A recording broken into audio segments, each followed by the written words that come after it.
என் டேஸில் என் நாட்களில் ஒரு வேலையை முடித்தாருன்னா அவரோட ஒரு நாள் வேலை எவ்வளோனா 1/n. அதான் ஃபார்முலா. இங்கே ஃபார்முலாங்கிறது இவ்வளோ தான். ரெசிப்ரோக்கல் போடணும். தலைகளாக எழுதுறது தான் ஃபார்முலா வேணும். If A can do a piece of work in N days. Piece of ஒர்க்னா ஒரு வேலையில் ஒரு பகுதி அப்படின்னு அர்த்தம். அதுதான் பீஸ் ஆஃப் ஒர்க் அப்படின்னு சொல்கிறோம். ஸோ ஒரு வேலையில் ஒரு பகுதியை வந்து அவர் என் டேஸில் பண்ணார் அப்படின்னா அந்த வேலையை அவரோட ஒரு நாள் வேலை எவ்வளோனா 1/n. ஏ அப்படிங்கிற ஒருத்தர் ஒரு வேலையில் ஒரு பகுதியை, அதுதான் பீஸ் ஆஃப் ஒர்க் அப்படின்றோம், ஒரு போர்ஷனை வந்து என் டேஸில் கம்ப்ளீட் பண்ணுறாருன்னா ஏயோட 1 டே ஒர்க் எவ்வளோனா 1/n. அதே மாதிரி இதை அப்படியே மாற்றி சொல்லுவோம். If A is 1 days work equal to 1/n, then A can finish the work in N days. அப்போ ஏயோட ஒரு நாள் ஒர்க்கு வந்து 1/n இருந்துச்சுன்னா அப்போ ஏ வந்து எத்தனை நாளில் அந்த வேலையை முடிக்கலாம்னா 1/nக்கு தலைகளாக போடுங்க. இப்போ 1/nோட தலைகள்னா என்னென்னா n வந்துடும். அவ்வளோதான். ஸோ ரெண்டு இடத்துலையுமே தலைகளாக எழுதணும், ரெசிப்ரோக்கல் போடணும். அதே மாதிரி ரெண்டு பேர் பண்ணுற வேலையை கம்பேர் பண்ணுறோம் அப்படின்னா if A is thrice as good a workman as B. ஏ அப்படிங்கிற ஒரு thrice அப்படின்னா 3 மடங்குன்னு அர்த்தம். ஏ அப்படிங்கிற ஒரு பிஏவோட 3 மடங்கு நல்லா ஒர்க் பண்ணுவார் அப்படின்னா ratio of work done by A and B அப்போ எப்படி மாறிடும்னா 3:1. அதனே அர்த்தம். ஏன்னா பிஏவோட 3 மடங்கு நல்லா வேலை வைப்பார். அப்போ பிங்கிறவர் ஒரு வேலையை முடிக்கும்போது ஏ வந்து 3 வேலையை முடிச்சிடுவார். அதான் இதோட அர்த்தம். அதுக்காக தான் இந்த ரிசல்ட்டு.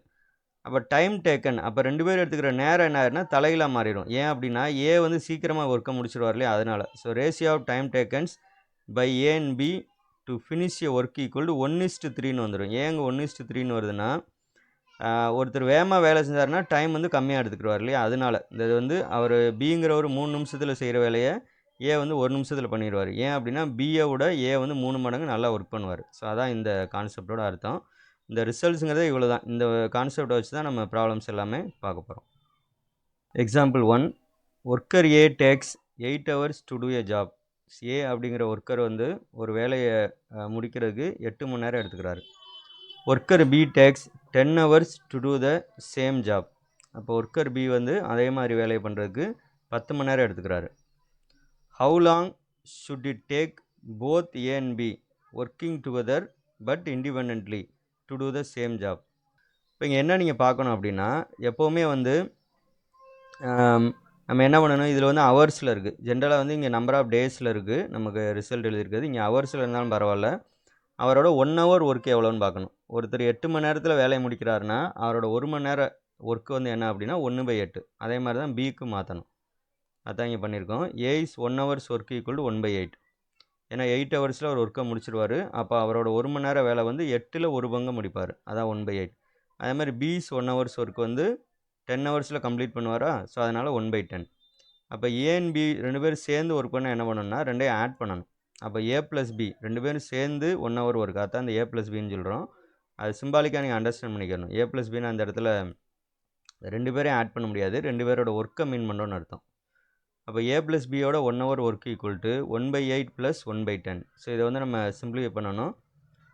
எல்சிஎம் எடுத்து எல்சிஎம் வந்து 40 வரும். ஸோ சிம்பிளிஃபை பண்ணோம் அப்படின்னா 9/40. 9/40 ஆன்சர் இல்லை, அதோட நிப்பாட்டிடக்கூடாது. ஏபி ரெண்டு பேரும் சேர்ந்து 1 hour ஒர்க்கு தான் 9/40. அப்போ எத்தனை மணி நேரத்தில் வேலையை முடிப்பாங்கன்னா மறுபடியும் இதுக்கு ரெசிப்ரோக்கல் போடணும், அதாவது தலைகளாக போடணும். அப்போ 40/9. 40/9 அப்படிங்கிறத 40/9 ஹவர்ஸ் அப்படின்னு எழுதலாம். ஹவர்ஸ் தான், டேஸ் கிடையாது.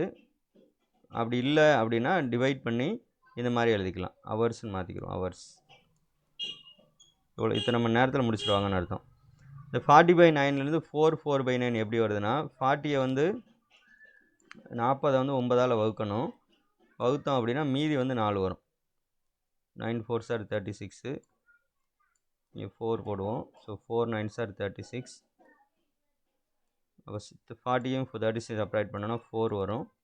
அப்போ நம்ம என்ன செய்கிறோம், இந்த 4 வந்து முன்னாடி போடணும், இந்த இடத்துல இருக்கிற 4.